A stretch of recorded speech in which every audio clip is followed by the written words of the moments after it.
Hey everyone, are we live?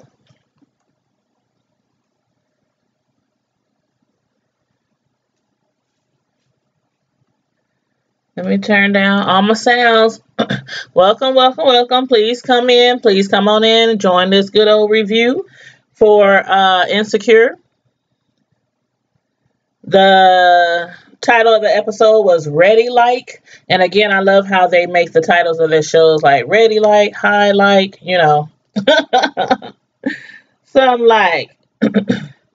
But make sure on your way in, you click the like button and also share the video, and also make sure that you are subscribing to my channel if you are not already subscribed. And if you're watching, hit me up in the chat, let me know what you hear. Don't be silent, please don't be silent. You can always feel free to comment on the video, comment on the episode, or anything that happened on the episode in the past, anything like that. Also, the phone number, just in case you want to call. And of course, if you do want to call in, hit me up in the chat. Let me know you want to call in so I can turn on the phone line and plug in my speaker, because I don't like just leaving it running if we're not using the phone lines. And again, make sure you click the like button, please, when you come into the room. Show your girl some love. So I'm going to give a few of y'all a little more time to get in the room. I do see some of y'all out there. Hello, hello, hello. Thanks for tuning in. Just want to post my links here. Sharing to Facebook, sharing to Twitter. My Twitter is the same name as my YouTube name, which is Tanya's Primetime TV /media reviews. So if you're on Twitter, you can always hit me up on Twitter as well. And I'm about to put my other social media link in here. Excuse me. Most of you know that I'm not only a YouTube commentator, but I'm a professional cake decorator, aka cake artist. Check out the link in the chat for my Tanya's Delight Slice by Slice Facebook page.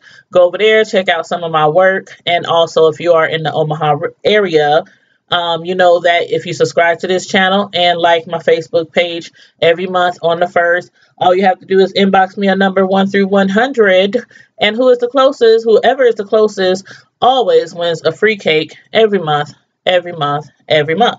So just a little promotion that I've been having going on for a very, very long time.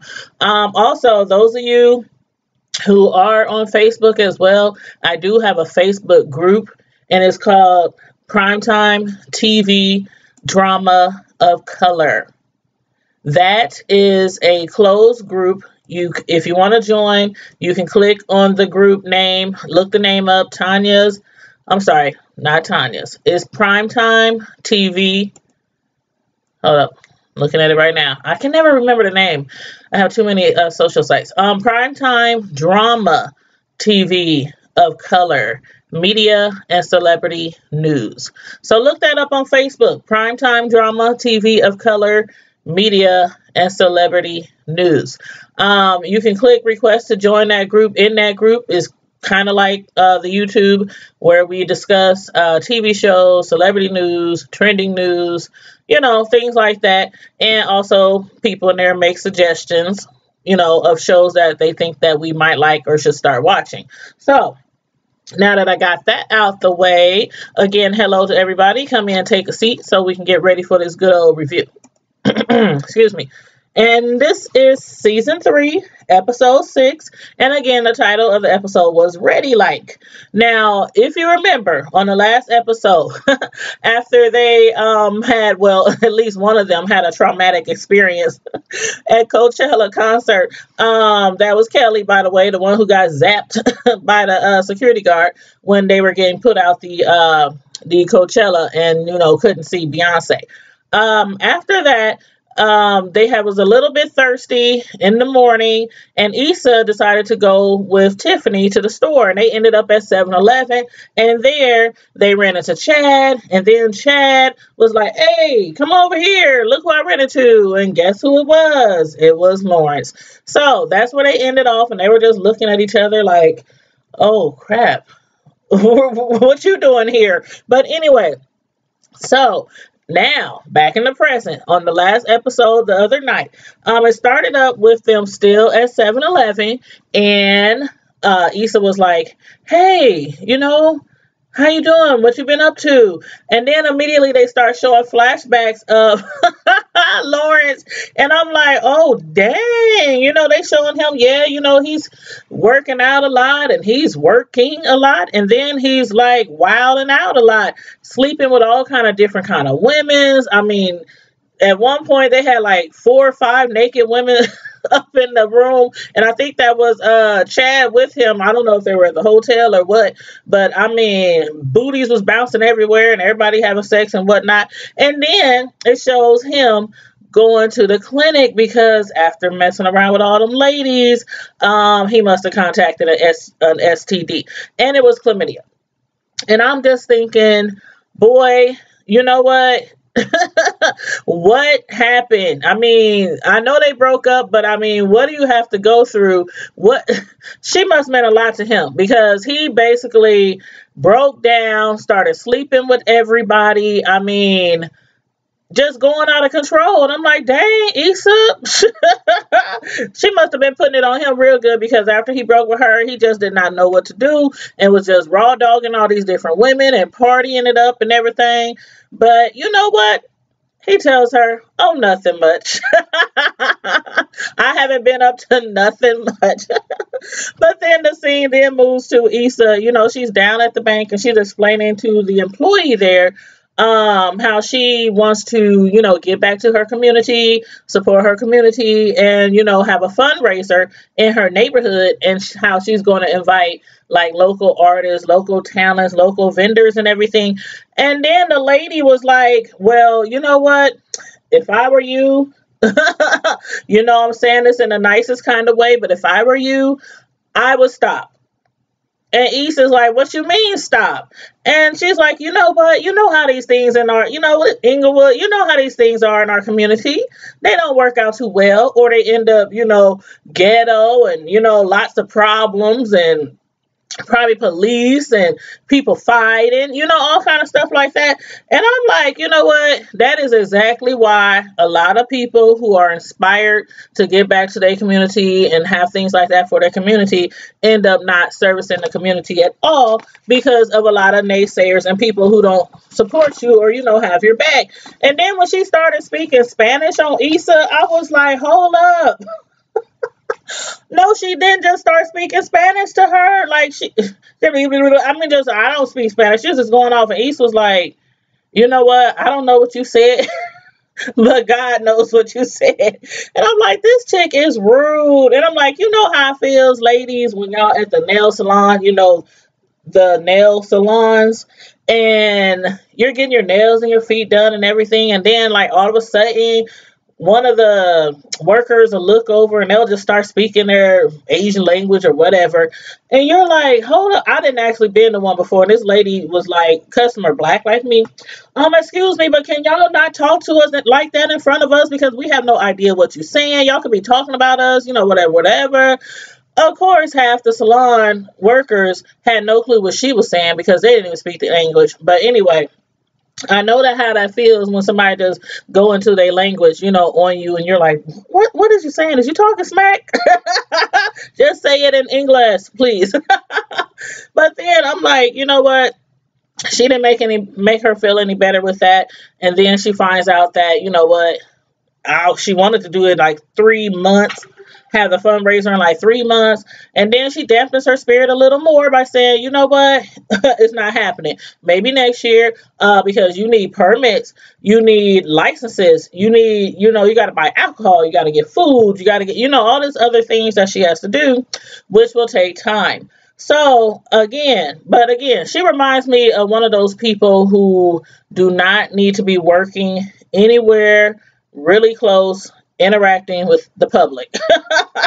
But anyway, she goes outside and she's talking to Nathan, and she's telling him, this is a lot. I don't know if I can do this. I think I done bite more than I can chew. But, he's very supportive and, tells her, this is a good idea, East. Don't let them deter you. Yeah, it's a lot of paperwork. You need to get permits and licenses and all this kind of stuff. But you know what? You can do it. And I'm thinking, remember when Nathan said, when he told her when they first met, and I think they were actually in the pool at that time, skinny dipping, and he told her, you know what, I've never, when she asked him how was your last relationship or what happened, why y'all break up or when was your last relationship, and he was like, you know what, I've never been in a serious relationship before, and he was like, nobody has ever made me want to be in a relationship with them for a long period because they never had any dreams or goals or, things like that, like he had. And I'm thinking at this moment, for him never to have been in a serious relationship, he sure is, portraying a really supportive boyfriend or lover or, whatever. And I'm like, this is a good start. This is a good start, from him not ever having a serious relationship because these two are really, really feeling each other. That's where I see them really digging each other at this point. And then, later that night, while they're in bed and they're just lounging around and everything, and they're talking and she's going over her plans again, and he's like looking off like, I'm like, why is he acting like he's not interested? Like you just told her, you support her, keep going, keep trying, don't give up, you can do this. And he's sitting there like, while she's talking, I'm like, oh, dang, that changed quickly. But then, he tells her, how do you know it's real? And she's thinking he's talking about the plans. And he's like, no, how do you know when it's real? And then that's when she was like, oh, that's what you're talking about. And she basically tells him, you know what, the feelings are mutual. I think it's real. I think what we have is real. He's like, I like you a lot. She's like, I like you a lot, so the feeling is mutual. And then, they kiss and you know what happened after that. But on the other side of town, we have Lawrence. And, after he received this news about him having chlamydia, he has to call all these people, all these ladies, and I don't know how many ladies he had to call, but he was going through call after call after call. And I'm like, dang, you was really sowing your wild oats all over California, weren't you? But and then he gets to this one lady and he's like, you know what? I'm sorry, I have to bring this to your attention. I hate to let you know, but you really should. And she's like, hold up. We ain't even slept together. What is you talking about? And he's like, oh. She's like, no, we have never slept together. You might have wished we slept together, but I'm like, you know what? This chick better be extremely happy that, she luckily dodged that bullet. And then I'm like, Issa. Issa had took over the apartment management position. She quit her old job that she wasn't, being inspired at or, wasn't being able to do exactly what she wanted to do in her community. And she decided, to take up the apartment manager job. And on top of that, the rent is like half off. So she's up there, she's doing her, manager duties. And, well, actually not manager duties because the dog owner should be doing those duties. But she's cleaning up poop off the ground. And while she's cleaning up poop off the ground, Mr. Robinson, he comes behind her and he's like, sipping on his tea or coffee or whatever he's drinking. And she tells him, you know what? It would be nice if you could do a better job, cleaning up after your dog. And his butt talking about, oh, dog, I don't have no dog. And then you hear this dog barking in the background and he's looking like, sips tea. And he keeps on walking to his apartment. But anywho, right after that, Issa gets a phone call and it's from Lyft because, she's still driving Lyft right now as well, which is like Uber. And they tell her that there's an open investigation on the assault that occurred in her car. And if you remember correctly, Lawrence he was involved in that altercation. I can't remember the name of the other guy, the one that was tripping out. I can't remember his name, but Nathan was involved. So, being, after she got that information, she immediately hit up Nathan and texted him and told him that they are investigating, so he can have a heads up. But he didn't, answer her phone call, and he didn't even call her back. Now, I want to know what you guys think about Andrew. Like, how do you feel about Andrew? Andrew is the Asian guy, the one that uh not Lawrence, Nathan introduced them to. Remember, there was the pool party before they went to Coachella, and that's where they was popping mollies and everything, and Molly was popping too many mollies. And she had, first was talking to the black guy, and then he got tired of talking to her and was like, you know what? Here's my homeboy, Andrew. And so Julian passed her on to Andrew. And then at the end of the night, when they were at Coachella, remember Molly? She was just so turned up and everything, falling out and all this. And Andrew was kind of being there for her and holding her up and all that. You remember the Asian. And so how do you feel about him? I think he's actually, although she's not really feeling him, Molly is not really feeling him, I think he's actually kind of cute, for it. I ain't never dated an Asian man before or outside of my race, period. But I always try to keep an open mind. But I still haven't done it yet. So I just want to know how y'all feel about that, because he is really crushing on Molly and she's not feeling him at all. I mean, from the very beginning, when they first met and he had his eyes on her, and she immediately gravitated to Julian, the black guy.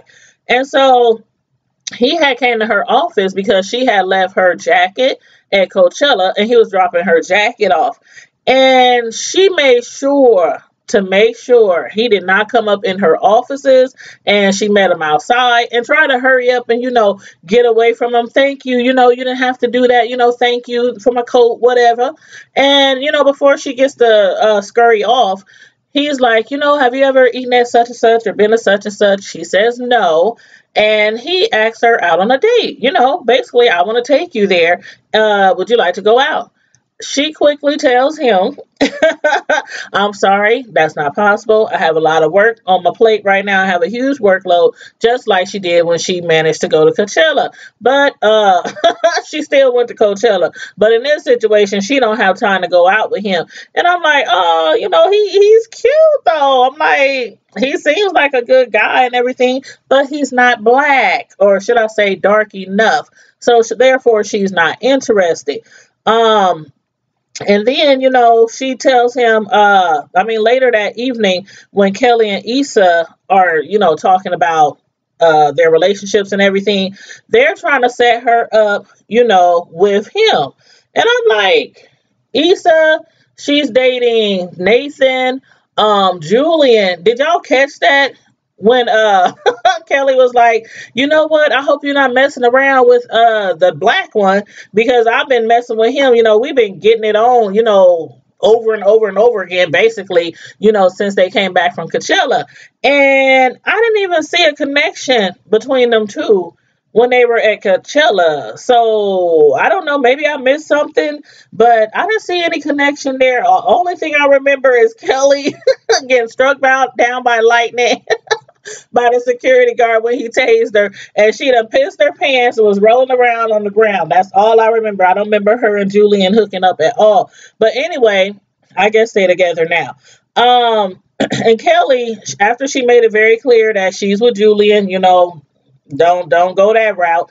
I'm like, well, again, Andrew, he's not black, but one problem a lot of us sisters have is that we tend to stay in that box, while our brothers, they have no problem stepping out that box, being open-minded. And a lot of people say, well, oh, they just want to date the whites, the Asians, the Hispanics, the Puerto Ricans, whoever else besides us, because of, how some people say black women, they're always angry, they always bitter, they always, hard to be with. And Some of them is a little easier to be with. You know the stereotype. I'm not going to go all into it. But I feel like some of us should step outside the box. Be more open minded to different races because you never know. Shoot, you might find your knight in shining armor. You know what I'm saying? But anywho, and then also I remember when I was younger, and y'all probably heard it before too. Women telling their sons, "Don't you dare bring nobody home that can't use your comb." Do y'all remember? Have y'all ever heard that before? I'm like, yeah, I heard that before, and you know what?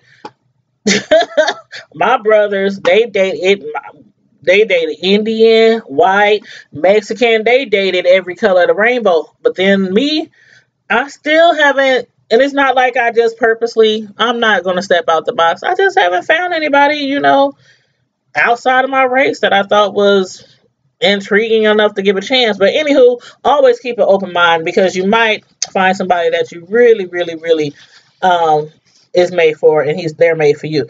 But then she goes along to say, well, it's not only because he's not black, but it's because, I don't feel like teaching anybody or training anybody, how to act around black people or about our black culture or, black foods, beans and rice, pinto beans, collard greens, ham hocks. And I'm like, I don't know if Asians eat those kind of foods, but I don't know. If I dated an Asian and he cooks as much as I love Chinese, shoot, that's all he got to do is cook for me. That's all he got to do. I'm happy. That's all he had to do. But then later that evening, Issa and Molly and Kelly, while they sitting around, excuse me, sitting around discussing their relationship, and like I said, Issa was trying to hook up Molly with Andrew. Sorry, somebody sent me a message. I'm sorry. That's one of my cake customers. Ugh, I got a whole bunch of orders this weekend, a big engagement party, and like 5 other orders on top of that. So, but anywho, so sorry for the distraction. And then while they're talking about their relationships, and Kelly is telling them how she's kicking it with Julian, and she's telling them, Molly is like, you know what? I just want to date black. I want to date black. I want to marry black. That's who I want to end up with is somebody black. And then Issa, while she's talking and referring to Nathan, she's like, my man. Oops. They was like, what you mean, your man? When did Nathan, you just called him your man? And she's like, well, you know what I mean? Okay, he's a good guy. He's treating me well. He respects me. He's supportive. He's supportive in my new ventures as far as my fundraisers and my new organization. And what did she call that? Music Inc. But she spelled music with a Q. And they start bagging on her because she spelled music is MUSIQ, comma, Inc. And the reason for the Q is because they can put together fundraisers quick or something like that. I'm like, it is a little corny, but it's different, and I'm all about different. So, I liked it. But so that's the reason, she feels like, that's her man, that's her boo and everything. They doing everything else under the sun and under the covers. So, that's her man. At least that's what she thinks. And on the other side of town, Lawrence, now he's sitting around with Chad, and Chad done found out that he got, he got chlamydia. He been raw dogging too many chicks, and he done accidentally caught the STD. And he's talking about, their relation. It's funny how the ladies is talking about their relationships, and then we get to Lawrence and them, and they're talking about relationships as well. And Chad, he had cheated on his girlfriend. I think her name was Maya or Mia or something like that. But he had cheated on his girlfriend, and Tiffany's hubby was like, Derek, she was like, he said, isn't that like the same kind of situation? Because you cheated on your girl, Lawrence girl cheated on him. And he was like, no, it's not the same. It's totally not the same thing because, yeah, I cheated on her, but Issa's a hoe. He was like, I'm not no hoe. Issa's a hoe. But you know what, Lawrence, even though they broke up and everything, he started defending her. He's like, no, she's not a hoe. She just do some hoe shit every now and then. And I'm like, man, if you don't get off my girl Issa, because I'm like this. If you if you cheat, okay, I'm not gonna. I'll plead the fifth on if I ever cheated. I'm gonna plead the fifth on that one. But if you happen to cheat, I don't feel you a hoe. Um, Especially if you continually cheating with the same person. Let me know what y'all think about that. I'm like, a hoe to me is somebody who messing around with everybody around the city, repeatedly cheating on her man over and over again with different people. You know what I'm saying? But I feel if you messing around with one person and you're just having sex over and over again, that same one person, you're just unfaithful. That's how I see it. But anyway, and then Lawrence goes on to say, he's not bitter, he's not angry or anything because I think it was Derek who said, would you ever get back with Issa? Would you ever give her another chance, after she cheated on you? Because again, like I say, she ain't no hoe. She just made a mistake. Uh but he was like, no, it's good. It's not that I hate her or that I'm still angry about it or upset. It's just that whenever I look at her, all I see is cheater, and he can't get past that. And that's a lot of the reasons why people who really, really, really love each other and made a mistake. And even though some people are like, you know what, you can't really love each other. If you cheat on them, you really didn't love them. I don't believe that. I think people make mistakes. Now, if you keep doing it over and over and over and over again and keep making the same mistake, messing around with all these different people, that's something. But that is one of the reasons why people don't get back together.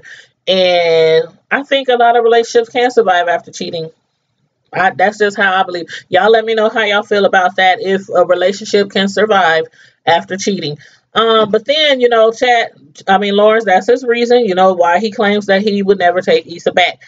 Now, the next day, Molly and Issa, they arrive at Tiffany's baby shower.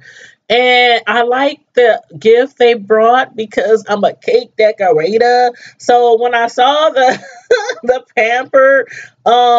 pamper gift that was shaped and set up and decorated like a tiered wedding cake, I was like all for that. I'm like, it's cute, and it wasn't perfect. It was leaning a little bit on the side, like Issa told her the night before. But you know what? I thought it was cute. But anywho, they come up, they show up, and immediately they're greeted by Blair, and I'm gonna call her Blair Witch because she was acting all bougie and everything, like she was running stuff. And I understand, she helped put together the baby shower and formed the crazy crew, as Tiffany called them. But the ladies felt kind of like, like they just thought they would be needed for something, help decorate, help. But then you show up late. Like, how you gonna show up late to a baby shower and then think that there's still some? I don't know. I don't know. You know what black people, we just can't never be on time. That's just. It's a stereotype, but I'm sorry, it's true. We can never be on time. But anyway, the one who's really, really, really in her fifis was Kelly. But because I guess Kelly is closer to Tiffany than she is to Issa and Molly. And she was in her feelings because she feels like, now that she's pregnant, their friendship is not going to be the same. And Issa and Molly is always going to have their connection that they have now, and because neither one of them have kids. But me personally, I don't know. I have plenty of friends who have kids, and we still hang out and talk and chop it up and all that. But you know what? People who don't have kids, sometimes they feel that way. And so she gets upset when Tiffany tells her, I'm sorry, but your desserts, there's no more room on your desserts, at the table. And I'm like, what? Come on now. Put her desserts. She didn't work hard on that. Them cupcakes. Okay, now she was using a cake book or a dessert book. So no shade, no shade, no shade, because I didn't become as good as I got by just overnight. So no shade on that. But when she told her, you know what, you can't put your desserts on the table, and then Blair Witch was like, oh, is them the extras? Is them the extras? Because they don't really need anymore. She made it seem like that, and she was like, Kelly wasn't man, she was not feeling that. She was upset. Her feelings were hurt and everything, and she rushed out, out of the house. And then Molly and them came out there, and they tried to calm her down and everything. And I'm like, I don't know, Tiffany, she didn't really, I wouldn't say shade her, but I think, like Tiffany said later, y'all my girls. Blair Witch stepped up and she was like, you know what?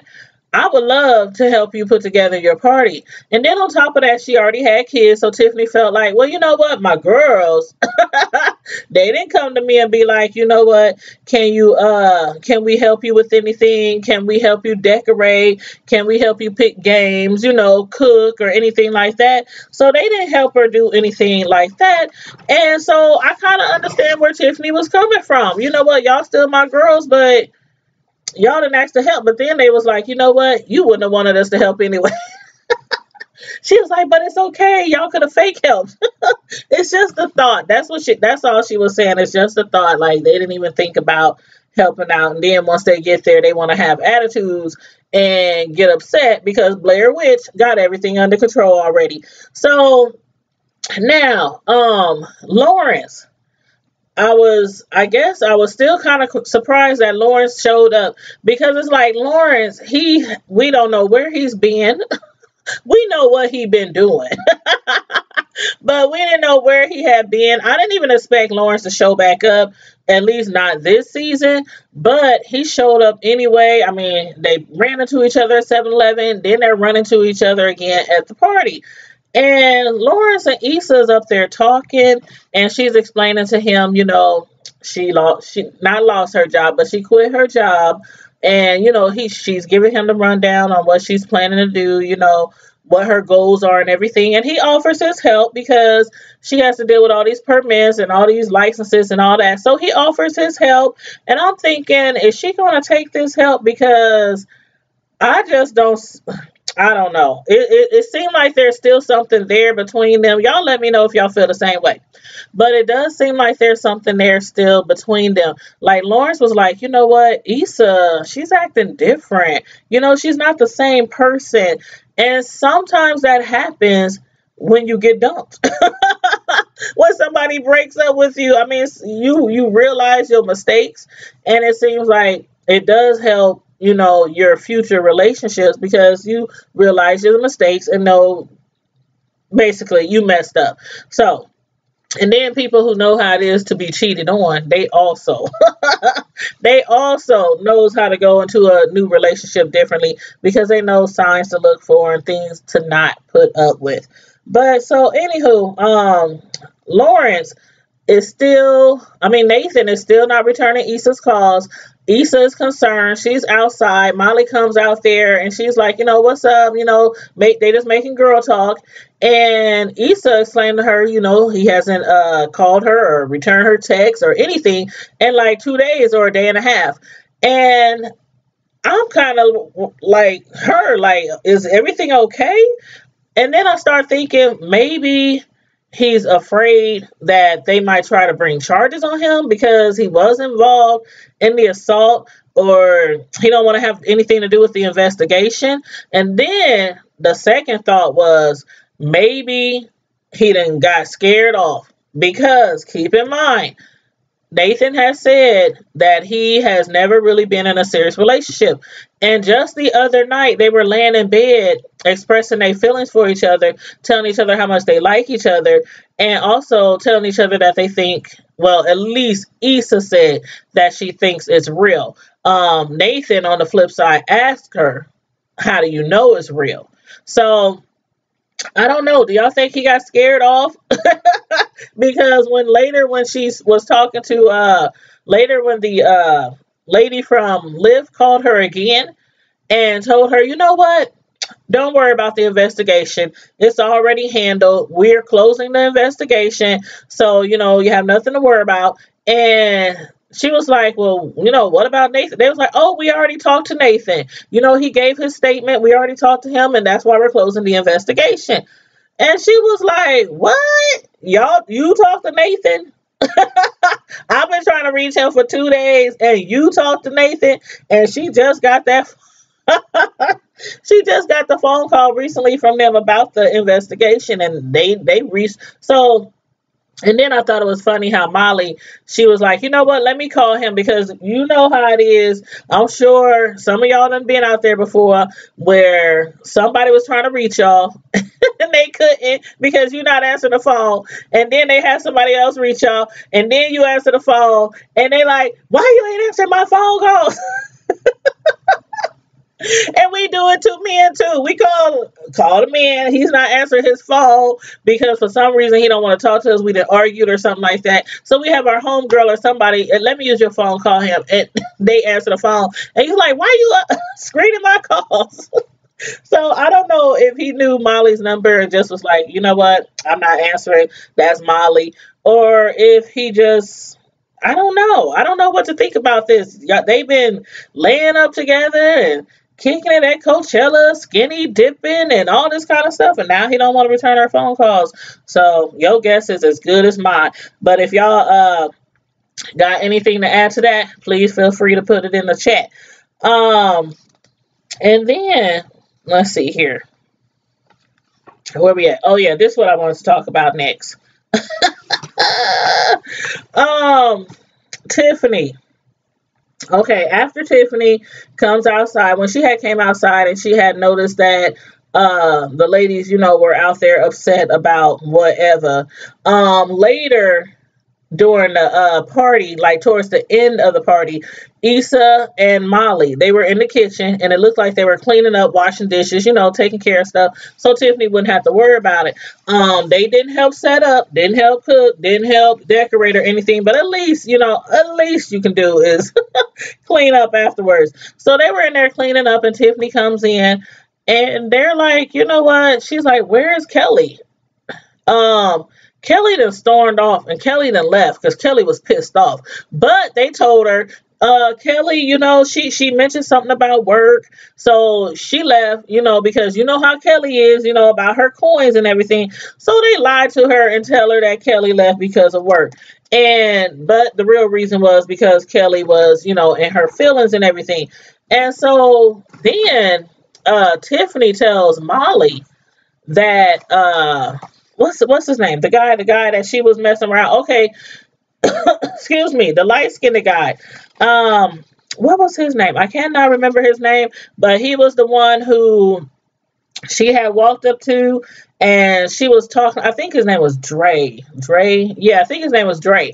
And she had walked up to Dre during the party, and she was like, hey, how you doing? And he quickly dismisses her, and he's like, oh, so we're talking now? And also, I guess he's still having some kind of grudge against her or whatever. And so then in the kitchen, Tiffany was like, oh, did you know that Candace and Dre, is having a baby? And I guess she kind of threw that at Molly. I don't know if she threw it at her to kind of get upset. And I don't know, it seemed like she threw it at her to get her kind of upset because of the fact that Kelly was upset with her and, had stormed off and left. And then all the ladies was feeling like some type of way because they couldn't help out with the party. So I don't know why she threw that at her at that time in that moment. If y'all got anything to say about that, let me know. But anywho, as far as Lawrence is concerned, and as far as Nathan is concerned, even when after the end of the party, Nathan still hasn't contacted Issa. And I'm still wondering, like, I don't know. I feel there's still a connection there with Lawrence.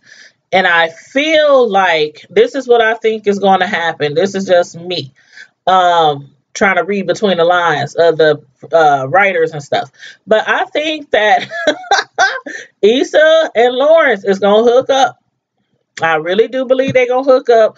I really do believe that Nathan is scared off. He got cold feet and he's scared to be in a serious relationship. I do think that he's falling in love with Issa, and I think Issa is falling in love with him.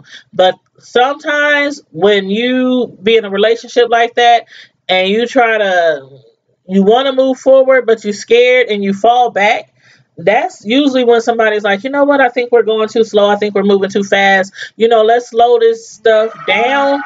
I think that's where Nathan's head is right now. But while he's doing that, I think he's going to open up space. And Issa do not need a lot of space to move on to the next cat. Because let's see, she was with Lawrence, then she was with the dark skinned guy, the one who I got like a little crush on, a secret crush. I think he is so sexy with his dark skinned butt. But anywho, and then she moved on to Nathan, you know what I'm saying? And then Lawrence is back. So y'all let me know about what y'all think about that. Oh, hey, know your own worth. How you doing? Thanks for tuning in. But y'all let me know what y'all think about that. If you think that Lawrence and Issa is going to hook up again. And then Molly, for some reason, Molly was having like a moment at the party. And I think it was mainly because she's seeing all this around her. She's seeing people pregnant. Dre and Candace about to have a baby. Tiffany and Derek about to have a baby. Issa's in a relationship with Nathan. I mean, it seemed like everybody is. Oh, and then let's not forget Kelly is messing around with Julia now. And she's the only one who basically, besides giving all her time to her work, she doesn't have anything else. And I think she felt a certain type of way about that. And that's why she finally called, oh boy, she called Andrew. Well, actually, she texted him to see if his invite was still open for, their date. So I'm glad she did that. And I can't wait to see, how their relationship is going to work out. Or I just think the first date is going to be hilarious. I really think the first date is going to be hilarious. So y'all let me know what y'all think about those 3 topics. And if you got anything else to add to the review, please feel free to put it in the chat. And again, on your way out, if you did not click the like button on your way in, make sure you click it on the way out. And also, please subscribe to the channel if you're not already a subscriber. Make sure you share to your friends, family on social media. Show your girl some love. And as usual, Primetime Squad, make sure you stay blessed, stay safe, be blessed. And I'm out.